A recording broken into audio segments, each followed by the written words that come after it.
అయోధ్య రాముల వారిని తలుచుకోకుండా ఉండలేము. అలాగే అయోధ్య పూజా సామాగ్రి కూడా వాడకుండా ఉండలేము. అయోధ్య పూజా సామాగ్రి వాడండి, మీ పూజని పరిపూర్ణం చేసుకోండి. డీలర్షిప్, డిస్ట్రిబ్యూషన్, హోల్సేల్ కై సంప్రదించవలసిన నంబర్లు. బీజేపీతో బీఆర్ఎస్ రహస్య మంతనాలు జరుపుతుందంట. విలీనం చేసేందుక లేకపోతే పొత్తు కోసమా?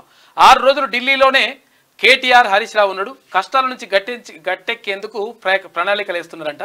2 పార్టీల మధ్య డీల్ కుదిరితే కవితకు బెయిల్, వలసలకు బ్రేక్ అంట. దోస్తీపై కమలనాథుల్లో భిన్నాభిప్రాయం, ఆల్టర్నేట్ లేక గులాబీ పార్టీ ఆలోచన అని చెప్పేసి ఒక వార్త కనిపిస్తుంది.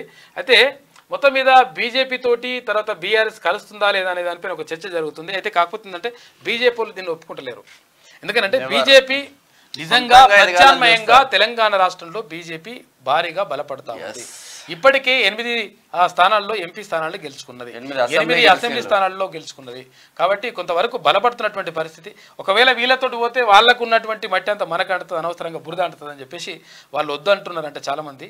కాకపోతే ఏంటంటే వీళ్ళు ప్రయత్నం చేస్తున్నారట, ఎట్లనే వేసి అక్కడ కవితని బయటకు తీసుకురావాలి, తర్వాత ఇంకా ఇవన్నీ కూడా లేకుండా చూసుకోవాలి, కొంచెం ఈ వలసలు కూడా ఆపాలంటే బీజేపీ సపోర్ట్ తీసుకోవాలని చెప్పేసి అది బీఆర్ఎస్ వాళ్ళు భావిస్తున్నారు. మళ్ళీ కొత్తగా బీజేపీ రాష్ట్ర అధ్యక్షుడు మంచి వ్యక్తి చేతులకు వస్తే ఇంకా బలపడే అవకాశం అయితే ఉంది.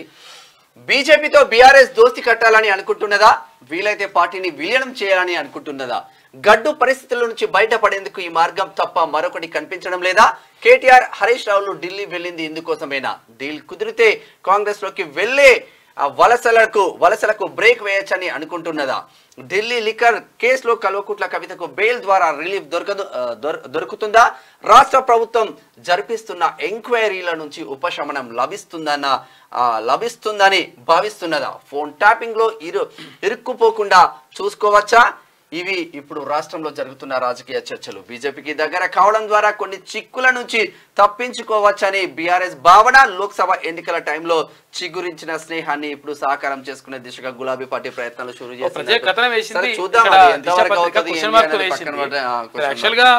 వస్తుంది రెడీగా ఉండొచ్చు కానీ భారతీయ జనతా పార్టీలో అయితే తీసుకోవడానికి రెడీగా లేరని అనుకుంటుంది, తెలుస్తున్నది మరి.